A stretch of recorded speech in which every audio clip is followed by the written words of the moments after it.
ってな行動ばっかになるんで、その時によくご飯食べたりすればちょっとおやつ出せば突っ飛んでくるとか。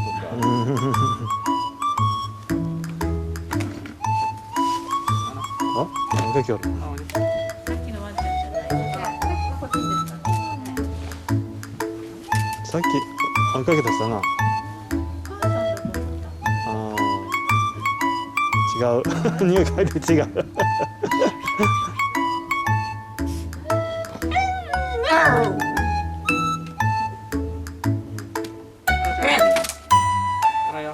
何日間か鳴らしてもらったらいいかもしれない。遊ばしてもらって。で徐々に慣れてきたら、例えばそういう感じでお扱いとかだともう来た時に場所っていうのは認識できてくるから、扱いやすいんだけど、やっぱこう月齢でちょっとやっぱ見てたから急に場所変わってお父さんお母さんにあら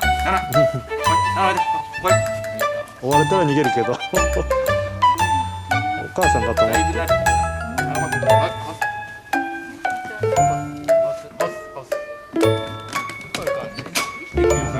それが結局ただ単にやっぱり家で変に自由にしすぎるともう物は悪さするし、捕まえようとすると逃げて捕まんないしなんで、だからその遊びの中で上手に聞き分けをしながらクレート入ってる時はもう諦める場所だったり落ち着ける場所なんだよってことの認識をつけてあげれば、入った時には別に出してくれっていう要求したりだとかわがままで泣きは出してくれると思うから泣くようになるし、幼稚園でもそんなことはつけてくれた。もう基本的にだからもう同じでやることはもう基本的にこの子だけは自由に出せるわけがないんで、もう基本お預かりしたらこういう感じでまっすぐなるそれでお預かりして定期的にトイレも出してあげたりだとか、あんまりね犬同士ガチャガチャ遊ばせると4点も来なくなるから、大丈夫呼んだら来るような犬たちと出してその中でコミュニケーション取らせたりなんで、この子も今話したら全然捕まんないんであの子みたいに捕まるからやっぱこうやって自由に出しといても問題ないから、言ってくれば自然で寄ってきたりするから。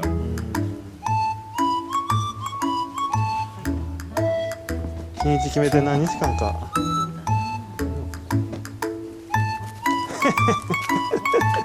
遊び出した遊び出した。こういうことができんけない一匹じゃん。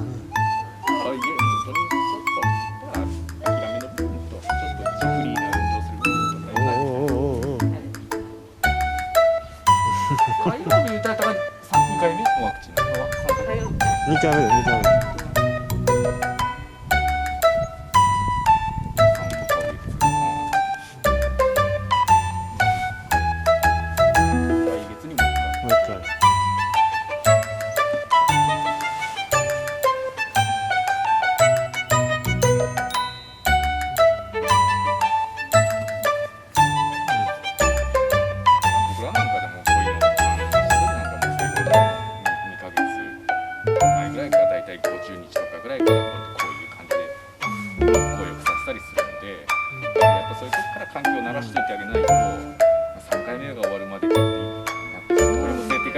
本当慣れなくなっちゃう。もう日本犬成長早いんで、もう5ヶ月ぐらいになったら発情来る子なんかシーズン来る子なんか来るんで、だからやっぱもうその時にやっぱ今のこの月齢的に上手にならしていただけないともうだんだん慣れないからもうビビって。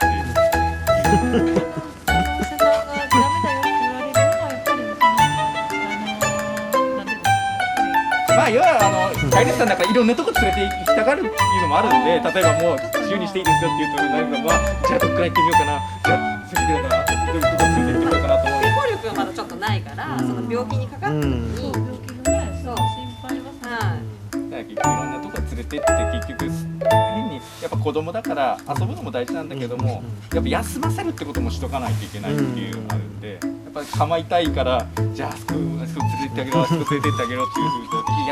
ハウスの中でやっぱり休むってことを知らなくなるから、やっぱりストレスが溜まって、抵抗力が弱くなるからっていうのもあるんで、自然に自由とさせたり日光浴させることをちょっとほんと10分15分しながら、じゃあ遊んだねって言ったハウスに入ろうね。ならはいハウスこういうのなってくるんで。